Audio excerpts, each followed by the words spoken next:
following is a conversation with Professor Jack Gilbert, professor at the University of California, San Diego, along with many, many other very interesting titles and job roles that he has.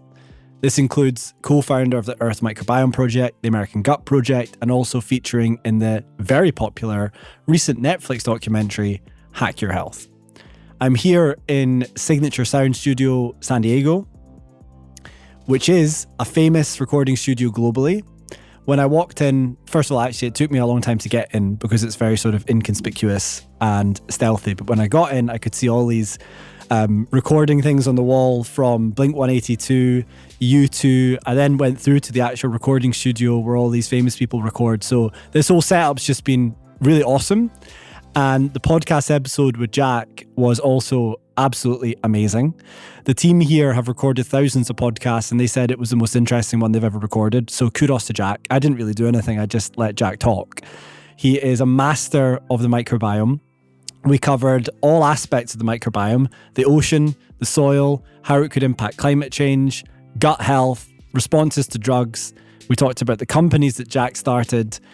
Gosh, it was just amazing. Jack's moved over from the UK. He's become very, I guess, Californian. So he's got these huge visions for how the microbiome can benefit society. It's rubbed off on me. I'm already quite Californian as an entrepreneur. Now I feel even more ambitious and entrepreneurial, and I'm going to save the world through all of our ventures. So you'll love this episode if you've got any interest in the microbiome whatsoever. Thank you, Jack. This is Inside Matters. My name is Dr. James McElroy. I hope you enjoy it.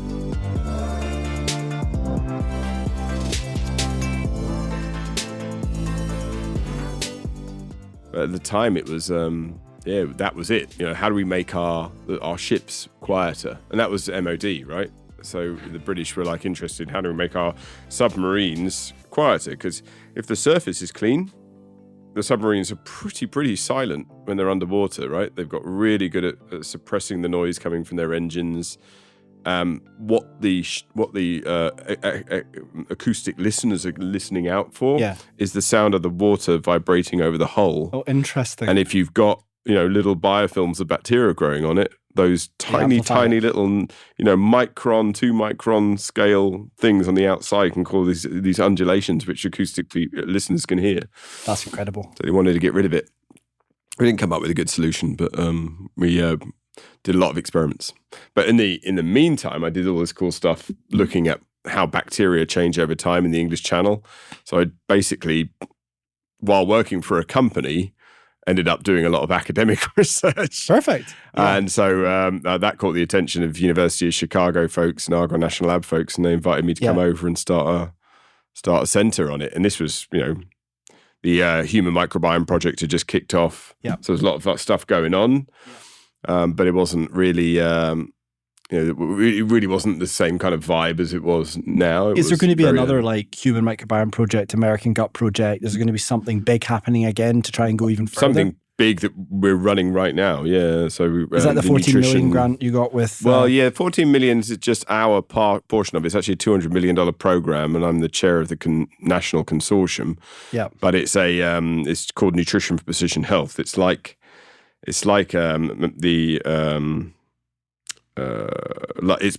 guess it's akin to a big nutritional study. It's akin to the Human Microbiome Project, and the fact it's funded by the Common Fund, right, which is a nutrition NIH. All the NIH institutes put money into this Common Fund, and then then it's administered by one of the units, and but you can do really big programs, right? $200 million scale programs. Mm-hmm. So this, we're like recruiting 10,000 people and looking at how their diet affects the microbiome. This is to try and identify ways of creating more precise nutrition, or to identify how nutrition influences your health. Interesting. With the microbiome as a mediating factor, right? So that's cool. It's interesting stuff. Where do you think that might go? Because part of me, whenever I have these kinds of conversations, thinks, is it just going to end up back to less ultra-processed food, more fiber, more polyphenol? You sound like my mum. Take that as a compliment. I'll take it as a compliment. Mum's like, you're spending how much to figure out you should just eat more healthily? That's. Mums are always right. Oh, absolutely. My mum's definitely always right. You're always right. By the way, my mum listens to this podcast. Oh, does she? Yeah, all right, your mum's wise.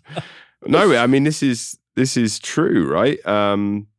95% of the actionable advice we get from these things, and that this Netflix show we just did called Hack Your Health, right? Yep. The sum total of that was, we don't have any useful therapies right now, other than maybe fecal microbiome transplant kicking off, and and several companies now have FDA approved fecal microbiome like compounds, right? Yep. So taking defined groups of organisms and putting them back in. Those are the only therapies we really have at the moment. Everything else is experimental. But if you really want to change your health, you've really got to learn how to eat healthily. You know how to eat healthily. Everybody does, right? Eat more plants, eat less saturated fats, don't eat as much sugar. Try and eat, a diversity of plants, try and eat the rainbow. I mean, our American Gut Project, which published in 2016, 2017, really the only thing that we showed from that study that was actionable was eat more plants, eat more than 30 to 40 species of plant. The people that ate more than 30 or 40 species of plants a week tended to have much more elevated levels of quote unquote beneficial bacteria, although, I always cringe at the term beneficial, because what is beneficial can sometimes be not beneficial. Either way. And they had higher levels of chemical diversity in their blood, right? So they were getting that from the plants, the plants breaking down and being absorbed, and from the plants stimulating this big bacterial diversity, which was then pumping out more chemical diversity. So that seemed to be a really good indicator that more plant biodiversity, i.e. more fiber diversity, a diversity of fibers, different types of fiber. Yeah, was the best thing you could do. And that doesn't go against any of the original advice. But you think about what nutrition really comes from. It comes from this whole problem of trying to understand the zeitgeist of our cultural relationship to food. If you think about it, we spent years following the USDA's advice, not just in America, but that was propagated as the best advice for the planet, the food pyramid, right? Dairy's really key to growing and strength, right? Then you go have meats, you have to have that, you have to have vegetables, a balanced diet. These are really important facets. And it turns out that food pyramid should be inverted and probably completely deconstructed, because it wasn't exactly accurate. It was driven more by socio-cultural and commercial needs and requirements to support agricultural industry, right? Far more so than it was any good understanding of what good nutrition actually was. Our understanding of what constitutes a low glycemic food base comes from a series of studies in the 1970s, which only had male white college students, right, in the research paradigm. We don't research women's health. Why would we do that? That's ridiculous. It's embarrassing. We don't want to deal with it, right? We only deal with men. And that then became guidelines for everybody. Yeah, which is ridiculous, which is wrong, and utterly pointless. And my colleagues around Sigal and around Elenav have been really pushing back against that and demonstrating that you can. You and I might have very individualistic responses to the same piece of white bread, right? Or you and I might have this different glycemic responses to ice cream. And these kinds of paradigms are really changing how we think about food and nutrition in our bodies. There's a reason why, on average, people should eat more diversity of food. They should eat more diversity of plants. They should probably try and consume a more plant-based diet. But that doesn't work for everybody. It might work for 60, 70, 80% of the population, but what about the other 20% of the population? What's going on there? Why do some people seem to do physiologically really, really well on an entirely or 95% protein-based diet, right? What's going on there? The carnivore diet. Yeah, I mean, what is going on there? God knows. I don't understand how they can physiologically survive. It doesn't make any sense. Because they're just starving their microbiome of all the fiber. Of all the fiber. Yeah. And that's a theme that's come up a couple of times on this podcast. Like, How does that work? We can ferment protein as well and amino acids. And most microbes will switch their metabolic machinery between consuming a complex carbohydrate base to consuming an amino acid base, right? And they'll eat peptides and amino acids. And you can produce short-chain fatty acids from the fermentation of amino acids, right, and protein. But when you do that, you also have nasty side effects, like you produce a lot more hydrogen sulfide as a byproduct. And hydrogen sulfide is a potent pro-inflammatory compound, the rotten egg smell, right? And so, for whatever reason, it works for some people. The ketogenic diet works for some people, not for others, right? So we don't really understand why. Is it too big a statement to say it all links back to the microbiome? Yeah, it's way too big a statement. It's too big. Yeah, I mean, I would love that to be true because then I could be the savior of all mankind. Yeah. But it's just not true. I mean, I would say the microbiome is a significant contributor to the solution. And the reason statistically and in our artificial intelligence approaches to try and understand what percentage of the variance in our response to a stimulus, to a drug, to stress, to diet, what percentage of that can be described by variation in the microbiome. That's really what we're talking about when we're talking about AI or machine learning approaches. We're just talking about how much does the change in the microbiome contribute to our understanding of the variance in our response to these things. That probably is only 30 to 40%. But the reason it's like that... That's a lot. Well, it is a lot, right? But it's not 100%. It's not even the majority. Okay. But the reason that's probably true is because that variation is quite dramatic. Everyone says, I've heard this time and time again, that the microbiome is very stable. Well, the composition is, right? The microbiome, your microbiome, my microbiome, and our dog's microbiome actually looks quite similar in terms of what's there. It's like every city has a baker and a candlestick maker and, whatever, right? The roles are quite similar. The composition doesn't really change. 95% of the organisms in there don't really change after, about a year worth of age when you start consuming an adult diet, a more complicated diet and get off breast milk. But the composition doesn't really change, but the relative proportions in their metabolic activity change hourly, right? What you ate for breakfast once it gets down there, will stimulate the growth of different species of bacteria based upon what nutrients are available. It's a competitive system, and it's a very dynamic system. Some of those species are doubling every 20 minutes, right? And if you start out with 100 million cells of one species and they double every 20 minutes, you can get up to hundreds of billions of cells very quickly, right? In the case of 2 hours. So there's a real big opportunity there to see big shifts in the microbiome playing a role in our understanding of how the microbiome might be associated with an outcome. Because it's so dynamic, because it differs so dramatically between us, of course, there's the potential for it to describe a large amount of variance. Mm-hmm. But is it mechanistically associated with that? And that's a really complicated series of questions. And how close are we, though, to determining the causality side of things? And maybe we should spend a bit of time on this. That's a big question, right? Yeah. Because, I work in the gut microbiome and mental health. I work in skin microbiome. I work in vaginal microbiome and reproductive health and menopause. I work in the lung microbiome and COPD and asthma and... the ocean, gut, soils. Yeah, gut-brain health. We'd have a big soil program. We look at aquaculture and dolphin FMTs and all kinds of insane stuff, right? Dolphin FMT. Oh yeah, I don't want to. We must talk about that. I'll make a note. Put a note on that one. Yeah, but we have some really fundamentally cool understanding of the mechanisms by which certain bacteria can influence certain outcomes in certain people under certain conditions. Right. We got a great new study that with work that has been going on for 10 years. Led by John Alverdi, who's a surgeon at University of Chicago, and we worked together and still do, where we found that a certain strain of Enterococcus faecalis, which is a very common bacteria in the human intestine, but a certain strain has very potent collagenolytic properties. That means it produces an enzyme which can break down collagen, and collagen's the thing which keeps our cells held together, right? It's a fundamental building block of our body.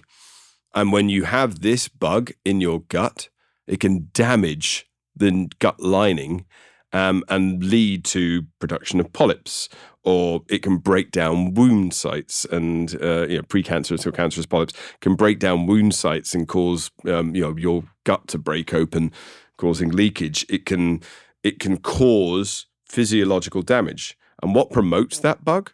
A high saturated fat, high sugar diet. Interesting. This strain seems it likes that. It loves it. It consumes simple sugars, and it seems to like being in an environment that's got lots of saturated fat, right?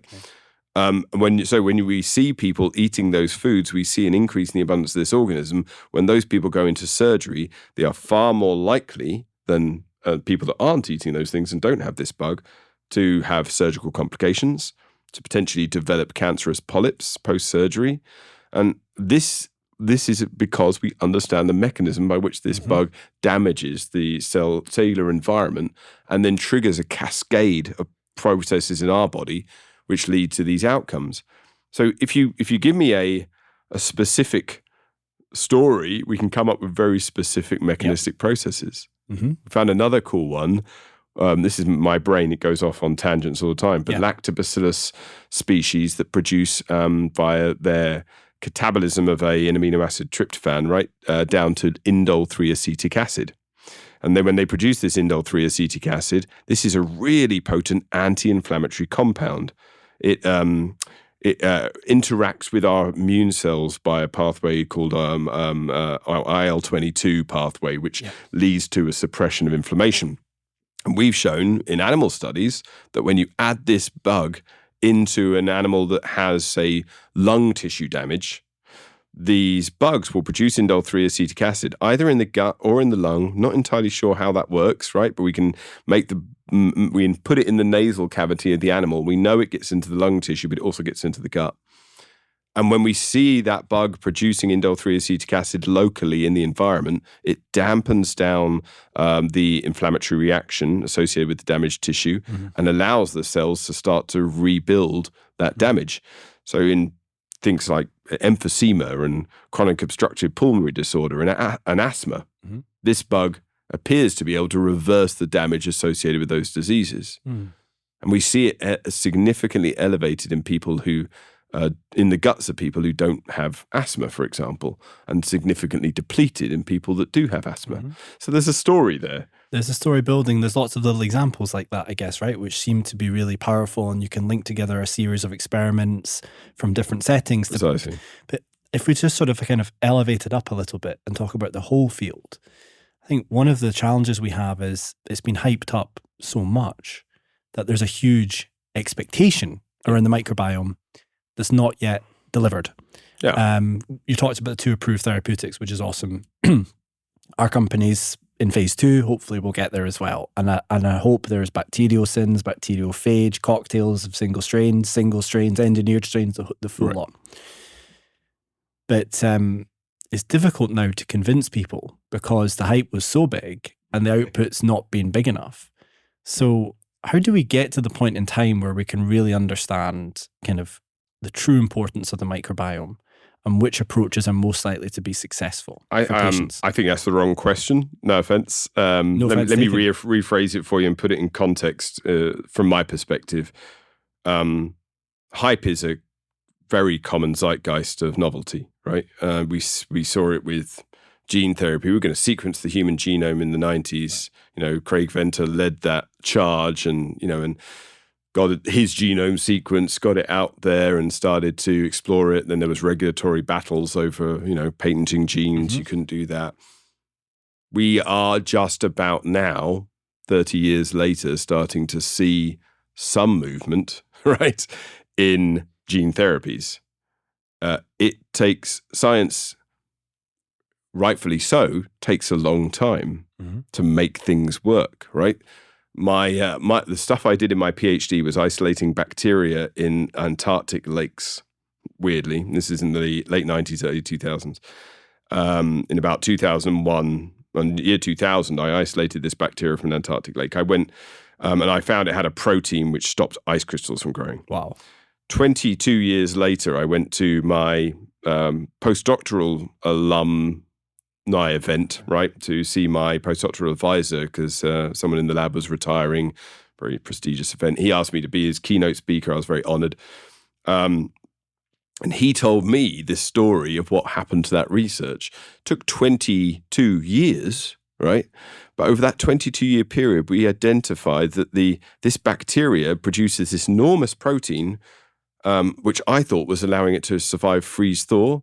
But it turned out over, 15 graduate student theses and multiple postdoctoral theses, huge numbers of collaborations, millions of dollars spent, that this bacteria is swimming around in this lake with this enormous whip-like tail of protein sticking out from its cell, one end of which binds a particular sugar on the outside of a diatom, which is like a unicellular, well, not a unicellular, I guess it is. It's a photosynthetic algae, right? Type of microorganism. Yeah, and it's a plant that lives in the water, and it's one. So one end of this protein sticks to that. When enough of these bacteria stick to this diatom, 6 or 7 cells, they have a quorum signal which goes out, which tells them to swim towards the light, follow this photosynthetic pigment they have inside their bodies, which is light detecting, and they start pumping their flagella. They swim to the light, and the other side of the protein sticks to the ice and anchors them there with their own little sugar factory in this little plant cell that they've hijacked. That's an incredible story. Yeah. That took 22 years to figure out the mechanism for one thing. The science moves slowly. Yeah. I've got graduate students that are asking me why. Was their PhD really impactful? Was their thesis going to move the needle? I say that all science is incremental. Even the remarkable findings of chemistry in the 19th century and physics in the 20th century is built on the back of many, many, many, many small changes. Microbiome science was hyped, and it was hyped the same as every other scientific process. We thought atomic energy would solve the energy crisis in the 1930s, right? It didn't. All of these problems come up because people are desperate for a solution. Yeah.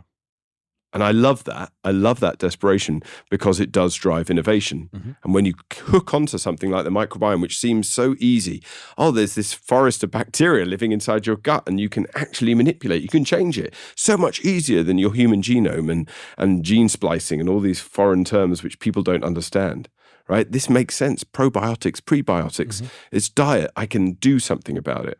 People get excited.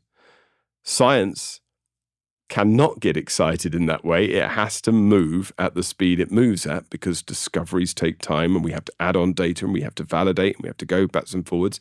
But man, like your company's showing, like other companies are showing, we can get there, right? We're in the space where we have the opportunity to make differences, to identify these mechanisms, to push forward the science in an effective way. It just will take time. And I've been saying that for 20 years, especially in the human microbiome, and answering that question routinely. This isn't uncommon. The microbiome field didn't overpromise. It just takes time. And we have to be patient. Industry is not patient. No. Investors are not patient. They're not. The public is not patient. Although I've noticed that you've been doing it much longer than me, but for 10 years or so, I've been fascinated with this whole field. And Enterobiotics started in 2017. I think the biggest change has been in the public's perception of the importance of, I'll call it gut health. Sure. That has been really noticeable. You can take the kind of back of the black cab test. Does your taxi driver know what you do and what you're talking about? And 7 years ago, they would have said a fecal transplant. Yeah, what is that? What the hell is that? Everybody's heard of a fecal transplant now. Right. And I think that's probably a good thing for all of our objectives. People believe. It's just about how do we go from where we are now to unlocking the full potential of the microbiome. This Hack Your Health documentary, which we did for Netflix, is incredibly popular. And, I've got thousands and thousands of emails in my inbox of people are begging for a solution. And I don't have any actionable advice for any of those people, right? Anything I said would be unethical because all I can really say is, coming back to your mother and my mother, is eat healthier, which may not work for them. I think it's great that it's out there, but it's also kind of scary. You know, in that show, we have a person doing a self fecal microbiome transplant. They take their brother's fecal material and blend it in their kitchen and scoop it into pills and then consume those pills in order to overcome their own digestive health issues. And I'm the first person after that scene saying, I do not recommend this action. Yeah. There are so many things which could go wrong. You have no idea what's in your brother's gut microbiome. Absolutely. He could be carrying a viral pathogen. Just because he seems healthy now doesn't mean that his health is going to translate to your body. There's so many unknowns. It's scary. That's the reason I really appreciate creating more defined consortia and moving beyond these do it yourself. Yeah, do it yourself, or even just standard FMTs. I know that's where we are at the moment in the research field, but precision ecology is what I'll call it, is absolutely essential. We need to understand how, when we tweak this system, when we add in that species or add in these 5 species, what they actually do in the very, very complex ecological environment of our intestine, which is heterogeneous. What goes on in our esophagus is different from our stomach, it's different from our duodenum, it's different from the small bowel, it's different from the large bowel, different from the colon. These are very, very different environments. And one of my colleagues, Carsten Zengler, is doing a phenomenal work demonstrating that he can predict how the addition of one organism will influence the abundance of other organisms in the gut by understanding how they metabolically compete. He calls it microbial mind reading, which is brilliant. That's cool. But that's where we need to go, right? What happens when I take a Lactobacillus reuteri probiotic? What happens? Does it die? Is it stimulating my immune system? Is it metabolically interacting with any of these other species? Is it viable? Whereabouts in the gut is it viable? We still don't know many of those questions. And that's a really problematic situation for translating these therapies into the wild, right? Phase 1, phase 2, phase 3 clinical trials are absolutely essential for demonstrating efficacy and getting something out there to prove it's safe. But doesn't mean we still understand how it works. Absolutely. And if we can get just to keep on pushing on that hammer, figuring out how it works, then we can start to continuously refine these products. This product that you guys are developing, this product that they're developing, it may work for many people, right? Yeah. But it may also not work for others. We need to continuously work to refine those products so that we understand how to improve the efficacy. The MOA piece the mechanism of action piece is really, really tough. Yeah. So we've seen biological signals in our studies, and then the next logical question from an investor or potential partner or even a regulator, maybe a future physician or patient, is, well, how is that happening? Yeah. Which is a perfectly reasonable question to ask, because if you know the MOA, you can make it better, right? And at this point in time, honestly, we don't know for sure.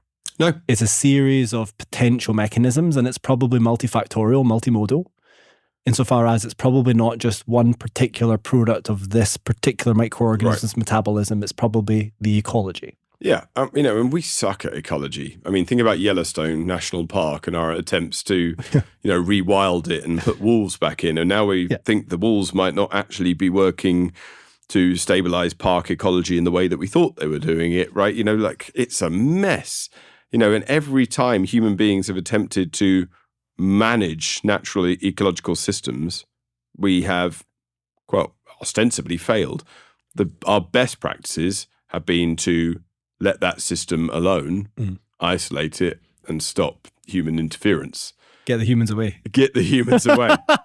But we cannot do that with our bodies, right? We cannot just, let it work, because some people are stuck in a very negative ecological loop in their body, where they're in a deep, dark pit of a stable ecological state that is causing their bodies damage. And we need to find ways of treating that.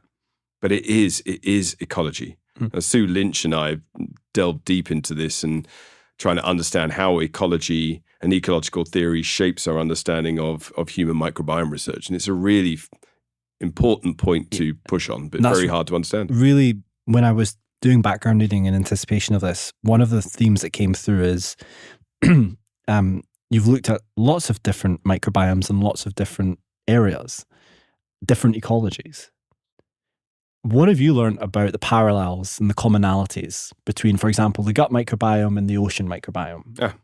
I mean, they're essentially two systems in which a select group of organisms have adapted to, right? And they are in a very complex loop of interaction, continuously, dynamically changing over time to create stable ecological loops which support their system. I mean, so, we had 6 years of continual observation of the English Channel, for example, which, you're from the British Isles. That little body of water that separates England from France. And what we did in that was to try and see how this microbial ecosystem could possibly be so stable. Every single time we went back and looked at it in, for example, March, the microbial community looked the same. But if we go back in November, it looks very different. But every single time we went back in November, it looks the same. There was a stable ecological process. But the residence time of the water in the English Channel is probably 2 weeks, right? So it comes across the Atlantic with the Gulf Stream, and that current pushes the water through the small, large bowel of the English Channel and comes out of the rectum from Dover to Calais and spills out into the toilet bowl of the North Sea, to use wonderful analogies. Yep. And it's constantly pushing forward. So why do I see the same microorganisms routinely, continuously appearing like clockwork every single month? What's going on? Why is there this seasonality? That parallels really well with human microbial ecology. We don't see seasonal dynamics, but we do see diurnal dynamics.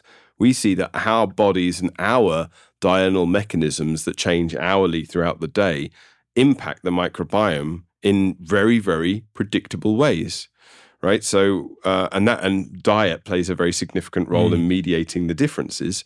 But on the whole, what time we eat, what time we get up, how long we've slept, when we exercise, when we don't exercise, our diurnal rhythm of our lives shapes the diurnal rhythm of the gut microbiome. We sacrificed a lot of mice for one study led by Vanessa Leone and Eugene Chang at the University of Chicago with one of my very talented graduate students at the time, Sean Gibbons, who's now a phenomenal professor of his own right. And we demonstrated that every single hour, the microbiome in these mice looks different, right? In different compartments of their intestines. But is it consistently different? We did this over a 48-hour cycle. Anything more would have been catastrophic for the mouse population. But every single hour they had discrete microbiomes which were repeated 48 and 24 hours later, right? So that means that there is this beautiful ecological dance, like the things are in equilibrium. Right, they are dynamic, but they are in equilibrium, and that predictability gives me hope because it means that the system is predictable, as you point out. We can therefore, if it's predictable, we can manipulate it and see how that changes the predictable state. And once you have that, you have a way of being able to disentangle all the components. That's why Carsten Zengler's work is so exciting because it shows that there are predictable patterns which we can implement. So what looks like chaos, what looks like a rainforest with tons of different components, when you look at it over time, it's stable. And that's why time is so important to research. I've been saying this for 25 years, and all of our studies involve time, because if you don't look at things over time, in an individual person, in an individual soil, in an individual ocean, you are missing the most important dimensionality of our understanding of the microbial system. Is the time sequence and the stability and how the ecology morphs and changes over that time period. How does that link back to the human microbiome in terms of maybe the earlier life to where you are now? What influences its composition, and how stable really is it? It's based on what we understand. I mean, it is, and it isn't stable, right? I mean, if we went through the life cycle, like we said earlier, you've got this infant population, which is essentially what you acquired from your mother or your environment. Most of our microbial exposure, our significant microbial exposure, comes through touch, physical interaction, kissing, grooming. We see this we did a wonderful study with Beth Archie, focused on, and lots of other people, focused on 500 baboons in the Amboseli Safari Park, where we were looked at them over a period of 10 to 15 years and collected 16 to 20,000 stool samples and analysed them all. Yeah, baboons. And the biggest driver of that is the baboons exchange microorganisms between each other, beneficial microorganisms that actually help to promote the baboon's ability to get nutrients from the food they're eating and to help to regulate their immune system. Wow. So behaviors between the baboons, such as grooming, social interaction, cleaning, huddling, sleeping together, significantly enhance their microbial transfer and significantly enhance the microbial transfer of microbes that were beneficial and helping to maintain health of the troop. Wow. So human behavior is the same, right? You know, we cuddle and we kiss our babies. Yeah. We use mouth-to-mouth contact. We physically interact with each other. The social fabric of our society may have evolved purely to facilitate the beneficial transfer of microorganisms. This is communicable diseases are one thing, pathogens and viruses. They've hijacked that mechanism. Interesting. But on the whole, many organisms are communicably transferred between us. You're releasing 38 million bacterial cells every hour you're sitting here. Your microbes are now stimulating my immune system. I'm probably having a little battle with my microbes, right? Or maybe a commune. We don't know, right? But there's that constant transfer, constant exposure, constant dynamic. And if you don't track that over time, you miss it, right? Just looking, at a group of people, right? You people over there, us people over here, and saying, oh yeah, your genetic alleles associate with brown hair, and my genetic alleles associate with blonde hair. That's difference, right? It's great. That works for human genetics. It doesn't work for the microbiome because it's so dynamic. It changes every day. Mm-hmm. Your microbiome can be predicted quite accurately based on what you ate 2 days ago. Really? Right? Your microbiome has dynamic shifts over time which are associated with what's going on in your life right now. So if I put you through surgery, if I put you through, let's say, egg harvesting, so, IVF, yep. If I put you through a cancer therapy like chemotherapy or radiotherapy, all of those things are insults to which I'm hitting your body, but it's also changing your microbiome. If you don't manage these, if you don't observe these things over time, you miss out on the most important feature of microbial dynamics, which is, dynamics. That's tautologicus. The most important feature of the microbiome, which is its dynamism. The fact it can change, which is also the most important part. The most important thing that we can learn from this is that because the microbiome changes, we can manipulate it. We can make it change in those predictable ways we talked about earlier. So it changes over your lifespan, but it also changes every day. Its metabolism is changing hour to hour. And we can use that information once we gather it at enough density to be able to fine-tune our therapies to be more effective at linking into that constant dynamic cycle, that equilibrium, to make sure that what we're doing promotes a beneficial dynamic, a beneficial equilibrium, a turnover that's impactful for our overall well-being, that taps into the holistic health of our body, not just, as you pointed out earlier, treating one thing with one bug and one chemical, which is how we've done medicine in the Western world for too long. And if you could sort of take your crystal ball out and think about where we might be in the future, how does it all tie together? The modifiable aspect of the microbiome, the therapies, the diagnostics, maybe it's we need more social interaction. There's the processed food element, there's antibiotics. I'm sure you get this question a lot. Yeah, look, I'm cynical. Maybe it's the British person in me that's screaming to get out. My cynicality comes from the fact that we will come up with some wonderful therapies. We'll come up with precision diets that people can take. Most people won't take those. Because they don't want to. Because they don't want to. Yep. Precision diets are a perfect example. Adherence to a precision diet is the toughest barrier to health. Makes sense. I know exactly what I should eat, and last night I had a steak. I shouldn't have eaten that steak. It was bad for me. So did I. Yeah, I know. A really, really big one. And I'm so the big. person. I know everything. I know I shouldn't do this. I know I shouldn't have that soda. I know about it, and I do it every time. The Americans do a damn good steak, though. They do, but they also do massive portions. It was so big. I couldn't believe it. I was like, this is enormous. Yeah, how am I going to get this inside me? And yet you did, I did, yeah. And I enjoyed it. Are we still talking about food? Yeah. Okay. This is important, right? This paradigm that I can lead a horse to water, but I can't make it drink is if I had a crystal ball, that's the biggest problem I have. Mm-hmm. Is that in order to get people to accept the therapies that we can generate from the microbiome, I think we can come up with therapies which will significantly improve the efficacy of cancer treatment. I think we can significantly improve mental health treatments, not just by adjuvants to our existing array of antidepressants, but by using new microbiome therapies to treat depression, anxiety, neurodegeneration, neurodevelopmental concerns. I think we can treat gastrointestinal health, and we're going to come up with really sophisticated mechanisms of manipulating the gut microbiome by adding the right bacteria in there to kickstart that dynamic, beautiful cycle.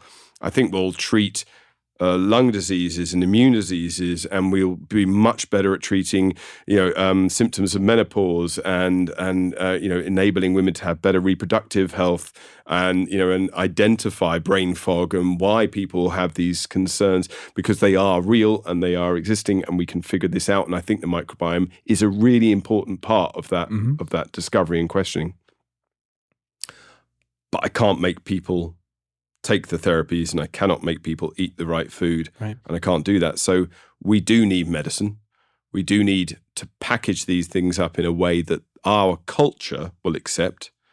And our culture, by which I mean, predominantly American, Western European culture, is very different from certain African nations' culture, from certain South American nations' culture, and Eastern Europe, Eastern Asian and South Asian cultures.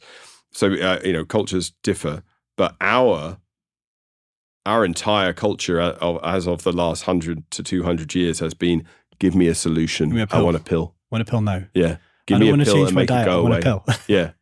And that's why the GLP-1 agonists are so impactful. You just inject yourself with this, and you'll stop craving food, and your weight loss will be expedited. We need that for the microbiome. We need pills. I cannot, no matter, there are people out there who are, I'm talking to my granola hippie friends, who will take on board all this advice, and they will be type A personalities and stick to it implicitly. And I hear you guys out there. I know who you are, and I love you for it, right? But you are Minority. You're minority. Minority. The majority won't. Some of them can't. They live in a food desert where their grocery store is a 7-Eleven, and they're living on $35,000 a year and trying to feed a family of 3. There is no way of doing that, right? We need to move that social needle to solve that. But instead of, therefore, being evangelical about eating the right food and nutrition and doing everything else, I'm moving more, my cynicality is moving me more towards this process of trying to come up with solutions which our current culture can accept. That's antidepressant probiotics. That's, FMT in a pill. Ecologies. That's, identifying which chemicals I can take from these microbes and put into people's bodies to make them healthier. Even we're creating probiotic buildings. Right, we currently building. Well, I am currently building surface materials which have living bacteria inside them. Right, deliberately put there. Interesting. So these bacteria can kill off the pathogens, absorb viruses when they land on them. They can also have immune beneficial effects by, we put bacteria in there that can colonize children's bodies and put the right bugs back into those kids' lives. Is this actually happening right now, or is this a concept that you're working on? Or as with all science, it's a concept I've been working on for about 10 years. In Ed Yong's book, I Contain Multitudes, he referred to them as bioballs when we were discussing them. Yeah. This is something we are currently doing. We've developed these 3D printed materials. We've developed a way of printing surface tiles, for example. And in our early experiments, we found that we can keep these things alive. They can have microcidal effects upon pathogens like Staph aureus. Wow. We know that these bugs are beneficial for immune stimulation. So we put them into immune cell lines. We can print microplastics, and we put the microplastics with the living bacteria into immune cell lines. And indeed, we see beneficial immune effects like IL-22 mediated, IL-10 mediated immune responses, which are anti-inflammatory. We know these things can happen. I can see a future where this studio, for example, would be entirely made out of probiotic building materials. So I cannot bring every child to a farm. I cannot make them live in the wild, but I can bring the wild into their homes. Love that. Currently, we're running this really cool study with Amber Fife Johnson up in Washington State, where we're taking infants, so preschool kids, and we're putting them into preschools 3 days a week, which are in a forest or in a farming environment. And our preliminary data shows that when kids attend preschool in these forest schools or these farm schools, their chances of developing obesity and allergic disease go down dramatically, right? So significant reduction in risk. But again, that's a very wealthy, white opportunity. Or I want to be able to provide that opportunity to everybody. So I can build a cheap home that anybody can live in and bring that farm and that forest into the home and make the home a probiotic stimulation, right?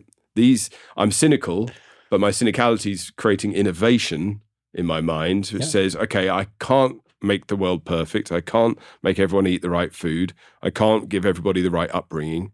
So I've got to figure out ways of fitting in with that culture.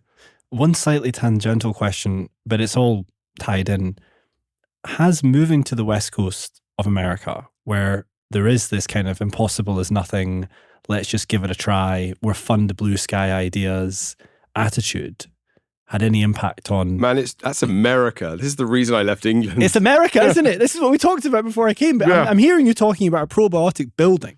Yeah. And I'm like, holy, but that's good. But that's funny. West Coast US. It's funny, like I was just saying that in Scotland. Yeah, I know. And they'd be like, why go away and come back with a better idea? Yeah, absolutely. Every single scientific idea I came up with when I was in the UK was they looked at me with incredulity. They still do. But it's interesting, this probiotic building idea. One of my prime collaborators is at University College London. Really? And so Richard Beckett is an architect who loves this. I mean, people look upon him like he's crazy in England, but it's, there are scientists. This science is becoming mainstream, and it does. Once we prove it over here, they adopt it over there. I'm talking to all my English colleagues who are like, no, that's not true. We're innovators, and they absolutely are. Yeah. But it's fringe innovation over there. Different. I have access to so many more millions of dollars to practice these stupid, crazy ideas that we have over here. It's incredible. Because there's a lot more money and a lot more crazy people who are willing to fund my craziness. Yeah, it's the attitude, isn't it? It's the attitude. It's the risk appetite as well. Oh, risk appetite is so much better over here. Yeah. And I love that. Because you started a company, haven't you? Multiple companies. But one of our new companies, BiomeSense, came out of an idea that I needed to track the microbiome over time, but I cannot get people to poop into a hat regularly and scoop their own poop in, with a little scoop, bending over the toilet into a tube with some toxic chemicals in there that preserves them, and then store that poop in their freezer. I don't know why. We're very familiar. I don't know why people don't want to do we run an operation called Number 2. I've heard this. Yeah. So that's what we get people to do. Yeah, exactly. And people do it if they are at threat of disease, but getting somebody to do that every single day for 6 months. And if your partner's not in for it, it becomes a bit... It becomes a real problem. and you got to store poop in your house or ship it in your fridge. There's a whole bunch of problems with that. So we built a device. Again, this is me being cynical and saying I can't get people to do this, so let's figure out a way of making it easier. Yeah. And we built a device called the GutLab at University of Chicago. Interesting. Spun out into a company called BiomeSense Inc. And I do hold a small amount of equity in that company. But they are now building these GutLabs. They're little molecular biologies that sit in a lab, in your bathroom, sorry. It's a lab that goes into your bathroom. I basically packaged up my entire molecular biology laboratory, stuck it in a self-contained battery-operated box for which people then just have to put a piece of used toilet tissue in. Ooh, so you sit there, you enter your 4-digit PIN code in the top. Oh, I love this. It opens up a little flap. You drop your piece of toilet tissue in there. You close it. The flap closes automatically. Done. It extracts all the DNA and RNA, does all the molecular processing, and then it cleans itself, ready for the next sample. And that has revolutionized our ability to collect samples. Also, because there's no scooping your poop, no swiping it, no putting it in a package, shipping it, no going to a molecular biology laboratory and having to pay human beings. Does it just transmit the information to your central lab, or? We haven't yet got it to do that perfectly, but right now, just the process of collecting the DNA and RNA, extracting it and preserving the DNA and RNA on the device has reduced our cost of doing microbiome metagenomic analysis by 90%. Because there's no shipping, there's no human beings. It's all done by a robot, which I don't have to pay. And it's all done automatically on site immediately from the bottom to the DNA. So there's no gap. There's no preservatives. So it's just changed the paradigm of what we can achieve. So, I mean, to kind of hype up your company, which I didn't think I was going to do. Well, I'll tell you what. I want to hype you. I want to hype you. You want to hype me? I'll go. That's hard to do. I'm going to hype you. No, it's not hard. Poop machine. Yeah, poop machine. I love it. One of the hardest things that we faced in our clinical studies to date is preserving the quality of the samples. Yeah. And the reason it's difficult is because, in our number 2 program, these people are almost like, world-class donors. Yeah. They love it. They know what they're doing. They're the type A's. They're trained. They undertake training and they make sure that they hit criteria and it's not a problem. But for patients in the clinical study, it's a very, very different thing. It's actually almost an alien concept to people. And for many cultures and peoples, it's actually taboo. It's taboo. So one of the biggest challenges is actually, because you want to, in these clinical studies, as you know, have a pre-dosing sample, post-dosing sample, and then you follow them up longitudinally so you can see what happens to the ecology over time. Yeah. And that's part of the MOA, right? Yeah. So if any of those samples are compromised, that's a bit of a problem. You lose your ability to assess. So it sounds like you've potentially solved that problem. Absolutely. I mean, we can now collect 10 consecutive samples from a participant for the exact same cost as it took us to do one sample using our old technology. So the cost is the key thing for me running clinical trials. It's the reason I want the technology. Huge.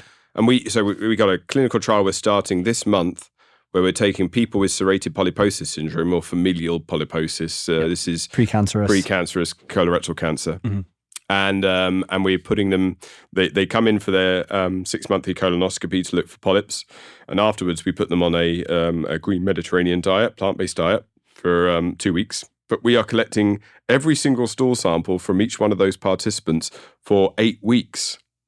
Yep. And they, if they go on a trip away for a couple of days, okay, I don't care because I'm now collecting, hundreds of samples per participant. And so I can see how that green plant-based diet is changing the microbiome every single day and what it's doing. I'm particularly looking for the reduction or elimination of this bug I mentioned earlier, Enterococcus fecalis, this strain which damages the colon and causes these polyp formations. Can become antibiotic resistant as well, can't it? It can, very easily. And so we're really interested in seeing its decline over time. So I can't do that with a sample at the beginning, a sample after treatment, and a sample a bit later. Because those 3 time points are so far apart and I'll miss the events happening. I'll miss the details, which actually allow me to figure out the mechanism of action and how things are actually functioning. So not only, have we got a system where it's the gold standard. I'm basically pooping into a molecular biology laboratory and processing the stool fresh and immediately. I'm not only reducing the cost 90%. Yeah, that's amazing. I'm also producing data which can actually move the field forward. Yeah. Because time is important. Yep. And anybody out there that tells you that the microbiome doesn't change is either being willfully ignorant or fundamentally doesn't understand ecological processes, right, which are tantamount to the same thing. And I can't tell you how ridiculous that sounds to me when people say it. The microbiome does change, but even irrelevant, even if it didn't, we still need to look at things over time to understand the mechanism of action, because we need to see how things alter, how they are dynamically in equilibrium, how they fluctuate. It's so important.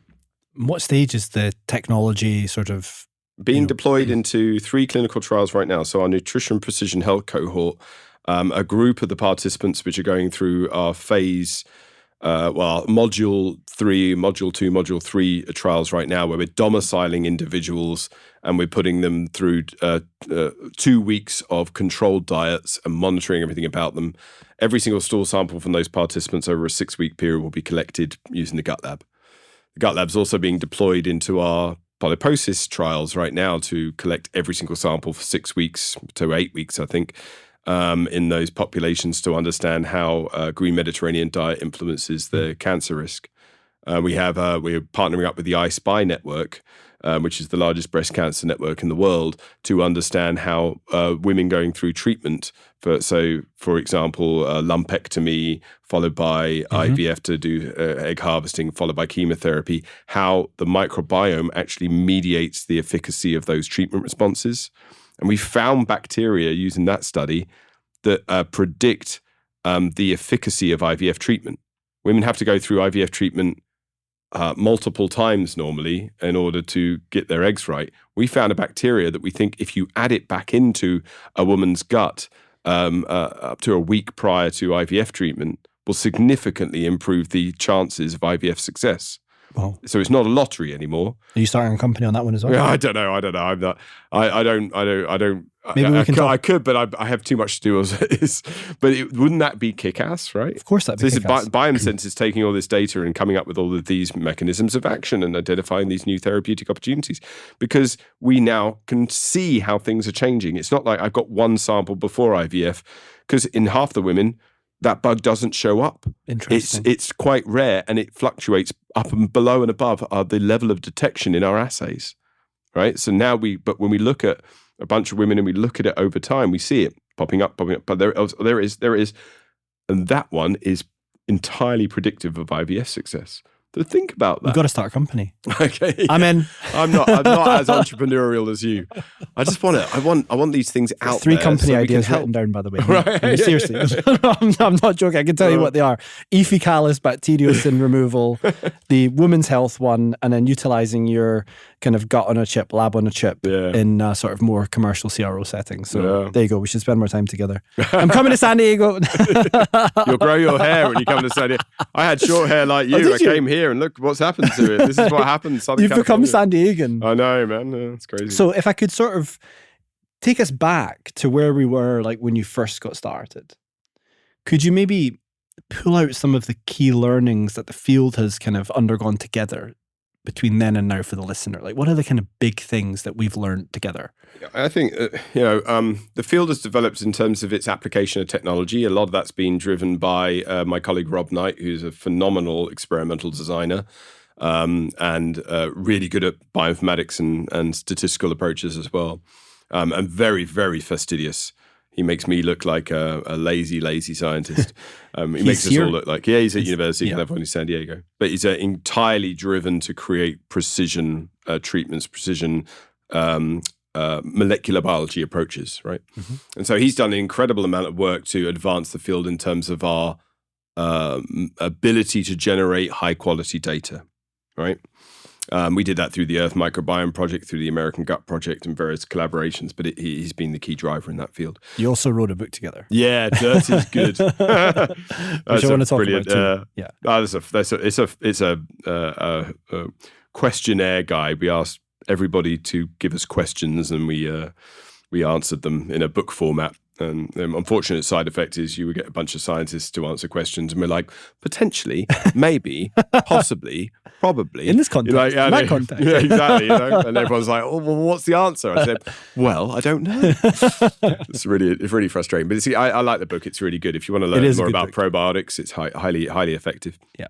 But so the field has emerged from the dark days of us just playing around with new sequencing technologies to the point where we can now accurately manipulate the microbiome and predict what the effects are because the data is of high quality. Because we have now new tools like GutLab, which is allowing us to collect longitudinal data at an incredibly cheap price, and that is revolutionizing our technological capabilities. Okay, so what has that actually shown us? Well, we've gone from thinking, it looks like high diversity is really beneficial and low diversity is not. Or it looks like the ratio of this kingdom of bacteria to that kingdom of bacteria seems to be predictive of a state.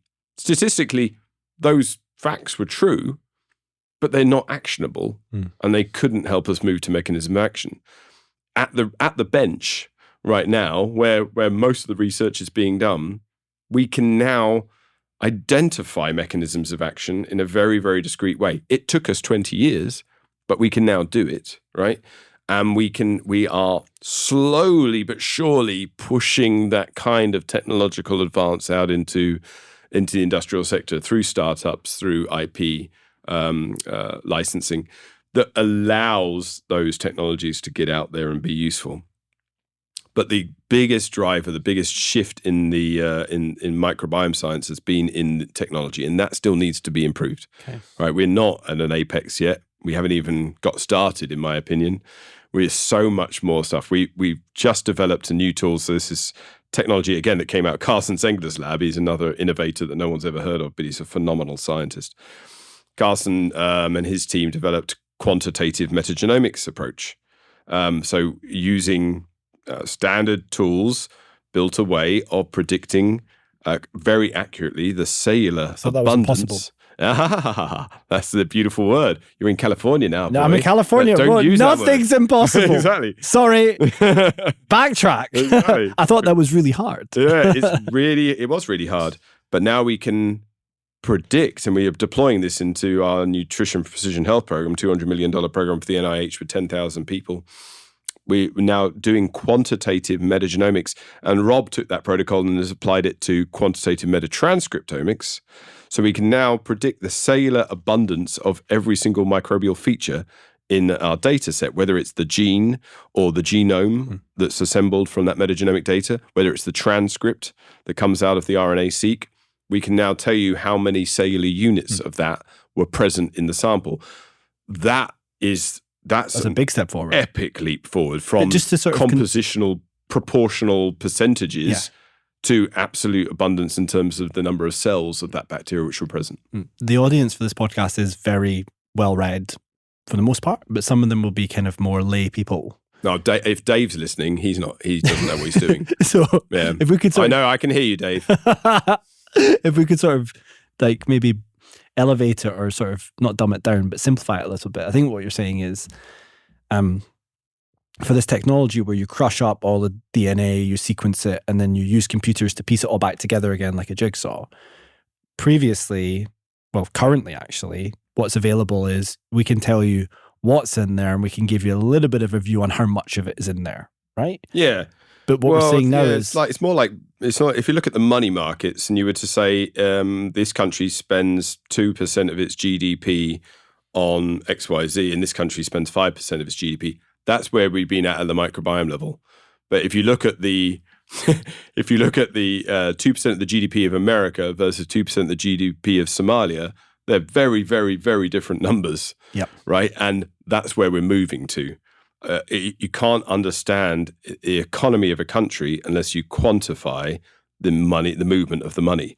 You cannot understand fundamentally the gut microbiome unless you quantify the number of cells of each species of bacteria which are present there and how they change over time. So quantity is vital to our assessment. You wouldn't say, oh, you have 5% of HDL level and it's gone to 5.5% HDL in your bloodstream. No, you'll give me the exact number of milligrams per deciliter of blood, right? And that is a really valuable number. The number of heartbeats that you have is a really valuable number, not the percentage of heartbeats. We have been in the dark ages for the last 20 years playing around with these technologies, and we now are pushing them to move them into the light so that we can actually play a role in understanding how these things actually change.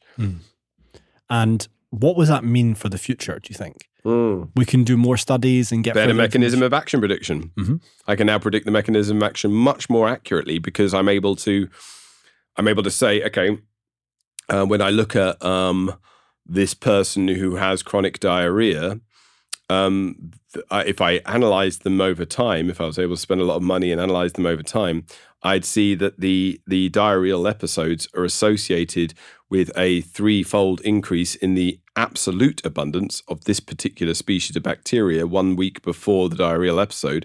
And this particular bacteria is producing a lot of hydrogen sulfide, which is causing inflammation in the gastrointestinal lining, causing a breakdown in the enterocyte integrity, leading to a leaky gut, causing the gut contents to empty more rapidly. There you go. That's mechanism of action. That's what we need. But if I look at the percentage variations, even if I do them over time, you could have one day you could have 30 trillion cells of bacteria in your colon. The next day you could have 900 billion cells because you've washed them all out. But the percentage of Enterococcus facialis might be exactly the same, but its absolute abundance is fundamentally different. That's really interesting. And that is that's key. Vital if we're to actually understand what these things are doing. That's what the FDA wants. The FDA wants us to be more precise. Right now we're flailing around in percentage So does Big Pharma. Yeah. They do. I mean, because that's how the system works. You want bugs as drugs. You've got to tell us how many bugs you're putting in there. But, putting 50, or let's say we put 50 billion cells of a probiotic into your body, and it makes a big difference if those 50 billion cells are going into an environment with, 500 billion cells versus 30 trillion cells. Yeah. Because it makes a big difference to how much you're adding. If we don't know what's inside you, we're missing the story of how to manipulate it. Can I bring you back to something you said at the start of that, which was, we talked a lot about high diversity, low diversity, relative abundance of, say, proteobacteria. These are all important things, or they were important things. Is our understanding still in the same place?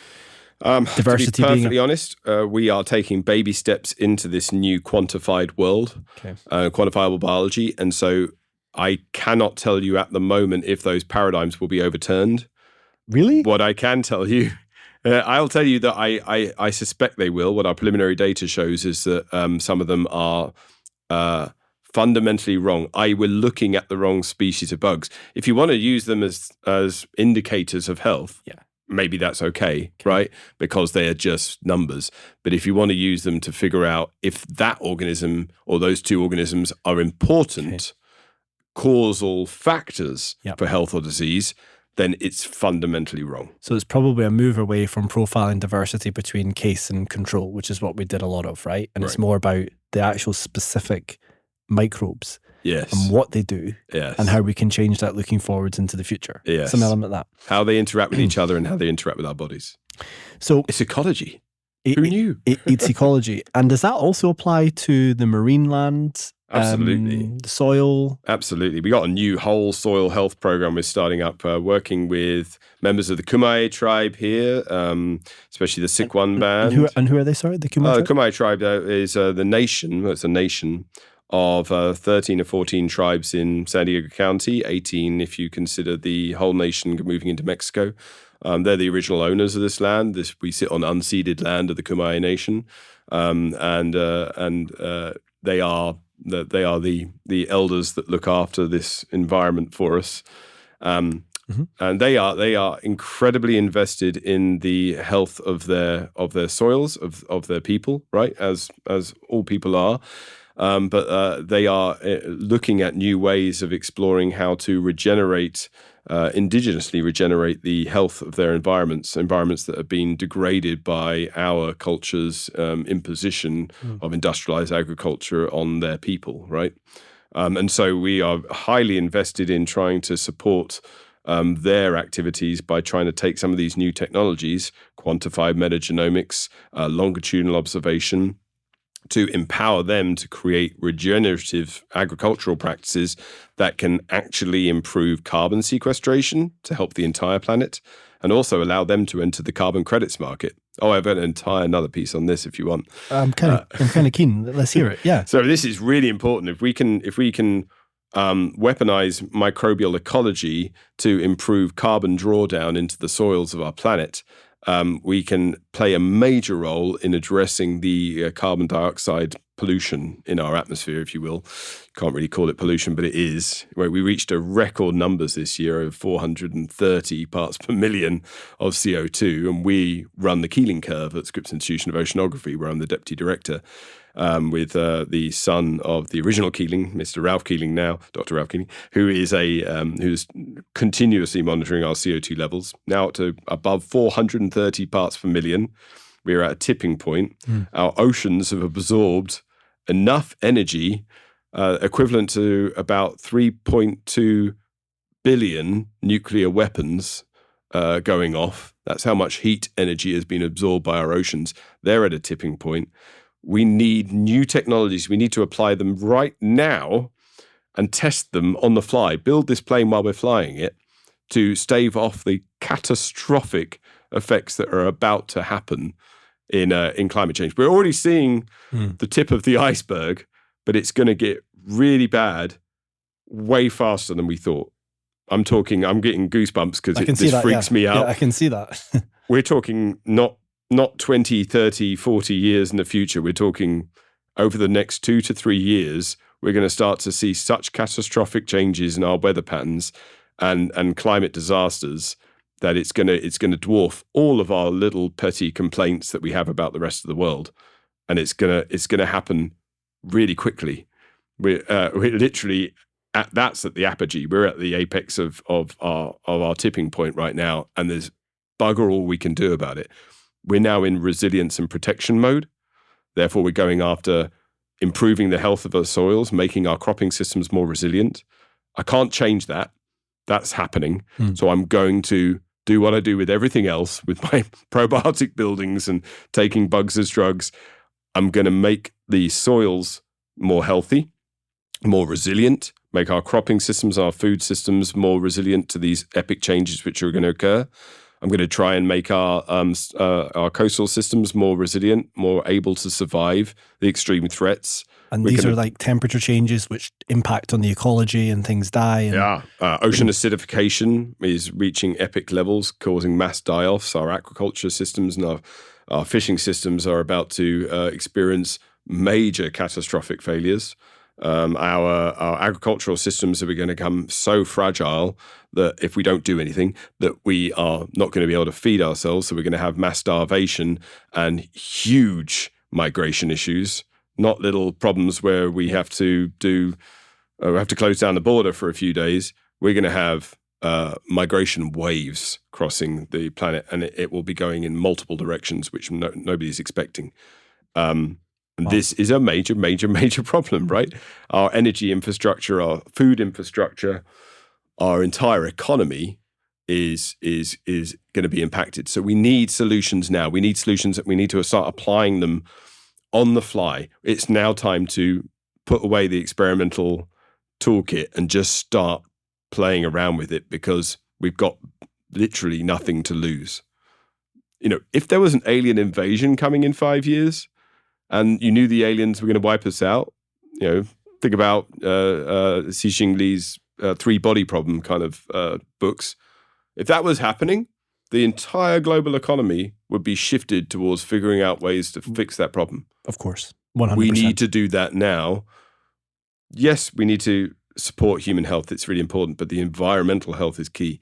And I honestly believe And one of my close friends, Raquel Pixiot, who's over now in Saudi Arabia's King Abdullah University of Science and Technology, is leading the charge on this. I honestly believe that we need to use microbiology as a fundamental tool in our arsenal of tools that we can use to tackle this problem. And so we need to put away our childish games, if you will, and start to right now apply these therapies. So starting this summer, we're launching a large-scale soil health promotion program where we're taking bacterial probiotics and putting them into soils where those soils are lacking those organisms, which will improve soil integrity, stability, make those soils more able to absorb and retain water, make them draw down carbon faster, make the plants therefore more resilient to drought and climate change action, make erosion less likely. And that's just one small part of the role that we can play in helping to improve health. Is there anything the microbes can do to chew up the CO2 and is there anaerobic? Big push into bacterial activity to break down CO2 and lock it away as fomate and formate. So these are real big pushes. There's lots of strategic strategies that we're identifying, but a lot of the time these technologies appear, and there was like, oh yeah, this is kind of interesting, little fun experiment. No, we need to scale them up now, right? Technology is going to save the world. I strongly believe that. Yes. But biology's been doing it for 3 to 4 billion years. Yes. And we need to harness that because we cannot learn 3 to 4 billion years worth of chemistry in the space of the next 5 years. Oh, and the challenges that you were talking about there in terms of them being so near term, what's given you the conviction in them being so near term? It's the trends that you observe in the work that you do and at the university. Because we've looked at things over time, we've got the time frames, we can see that the system is becoming saturated. The Earth's oceans have absorbed pretty much all the heat they can, and we now have the hottest oceans that we've ever seen. The atmosphere is at a point which it hasn't been at for way more than 1 million years, and because we've observed ice cores and gas densities over time, our poles are melting at a rate that even last year we couldn't have predicted. We were wrong about the predictions that we made on the time frame. We underestimated it phenomenally, right? So these extreme weather events, our warming oceans, our acidifying oceans, and our melting polar caps are just 3-4 prime examples of our failure to predict the speed at which this is happening. That's scary. And if you extrapolate this speed and consider it to, which all of these things are, to be exponential, then you get to a point where we're going to see catastrophic events at a scale which financially I don't think our economies can handle. They'll make our little pandemic blip look a little bit ridiculous and a panic attack, right? That's going to happen in the next 5 years. Wow. I mean, I have to say, and if I'm wrong, yay! We're all happy and safe. It's on the record. I'm pretty sure I'm not. Yeah. So, I mean, that's quite a sobering summary that you've given, and I can tell the passion. It's true, there was some goosebumps on your arms. How can we stave it off and fix it within 3 years? Like, what needs, a lot of money in this world. What needs to happen? Let's put it into these experiments. Let's get studies in the real world. Let's change agricultural practice. Let's change our fishing practices. Let's try and I know in the 5 to 10 realm, electrification will generate more carbon. It has to, because we're changing an economy. Yeah. But post these disasters, we're going to need technologies that don't further contribute to the runaway effect, right? So we need to push for electrification. We need to push for new strategies to solidify and make resilient our food system. Yeah. That includes more industrial, unfortunately, aquaculture and farming practices, but that are done in a more sustainable way. Yeah. Because we will run out of of the basic building materials to facilitate industrial processes unless we make them sustainable. We need to figure out more effective ways of making our cities less energy consuming, because the energy system and infrastructure is going to break down. This is where it becomes ridiculous, right? Because there are so many facets of our system which are vulnerable, and we need to address them all rapidly, which makes it almost incomprehensible that we could do it. We're not using that word anymore. We're not using that word anymore. UN needs to step up as a global organization and drive political processes in every nation to facilitate the distribution of our vast wealth to enable us to move this forward. Our NVIDIA just reached a margin of $4 trillion, right? It's the richest company in the world. There's a lot of money out there. We need to stop spending it on trying to support demagogues and ideologies. GPUs. And put it into actually saving our society and our culture, because that's what will go first. And on the NVIDIA piece, have you got a view on AI and how that's going to impact on our field, and how are you using it? Yeah, we use it extensively. AI is an incredibly important tool because there's just too much data and we need to sort through it faster, right? As long as we have control over and can understand how the different parts of AI are communicating with each other, then I'm absolutely comfortable with leveraging it. If two different AI components start talking to each other in a language that we can't understand, that's when I will panic. But right now, I'm confident that we are in control, and that we can leverage the strength of computational infrastructure to facilitate our understanding. But unfortunately, AI is also part of the problem. Because it consumes a lot of energy. Yeah, you run one ChatGPT interface interaction, it consumes an enormous amount of electricity. Significantly more than the human body generates in terms of heat energy in the space of a week-long period. So it's like burning. It's not that much, is it? Yeah, it's huge. Just for one ChatGPT. Just for one ChatGPT. I better stop asking it what to have for dinner then, and that kind of stuff. Well, it's too tempting. Again, you can lead a horse to water, but you can't make it drink, right? Well, I just drank water from a plastic bottle. That was probably not a great idea, and now this plastic bottle has to degrade. Bad. Well, we'll studio. It'll be recycled. Sure. I believe you.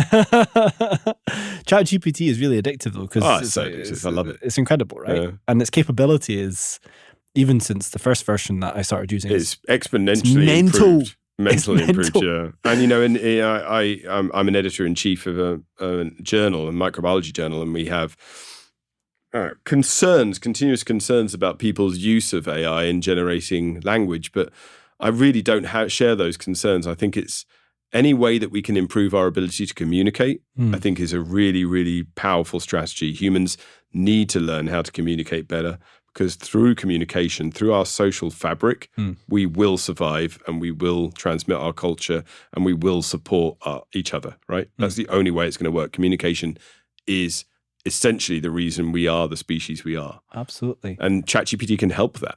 Yeah, it ties back to what you said earlier about, the social sort of seeding of microorganisms as well. It's all about communication. Now that would have been a lovely place to finish, but I want to bring you back to dolphin FMT. It's California, man. I'm a pediatric oceanographer, an oceanographic pediatrician, and I had to do something with baby dolphins. So, yeah, can you just tell me some more about the dolphin FMT? Like, do we do FMT in other species? And we do, actually. Yeah. So dolphin FMT was an attempt. So these are a group of working dolphins who work for the Navy here in San Diego. They live in pens in San Diego Bay, but they also go off and explore other places, doing whatever work they do. And they come back, and sometimes they get diarrheal disease, almost like irritable bowel syndrome, hard to diagnose, not entirely sure what's causing it. So working with the Marine Mammal Foundation, we explored an opportunity with a very talented vet to use a fecal microbiome transplant to treat it. Just thinking, yeah, that could work. And it did. The dolphins got better. You take the fecal matter from a healthy dolphin and put it into a sick dolphin. Incredible. And as you found with Clostridium or these difficile infections, it works. Wow. Absolutely amazing. So just a couple more things then to kind of, I guess, look forwards into the future a little bit again, and then we can wrap up. You mentioned mental health and mental diseases. Can you talk a little bit more about the gut-brain axis? Yeah. And what you understand about it? It's fundamentally exciting, right? We've been trying to, again, this is mythology and hypotheses, where hypotheses become real. A lot of this work is done by, brilliant scientists in Canada and Ireland and France, but we've been tapping into it on the sidelines. A lot of our work is now suggesting that some of the benefits we see from microbial interaction in the gut and its impact upon brain activity is driven mostly by shifts in the immune system and the endocrine system, right? So we used to think it was all driven by the vagus nerve, definitely playing a role, but the microbial interaction with the vagus nerve sometimes seems to lead to changes in the brain activity.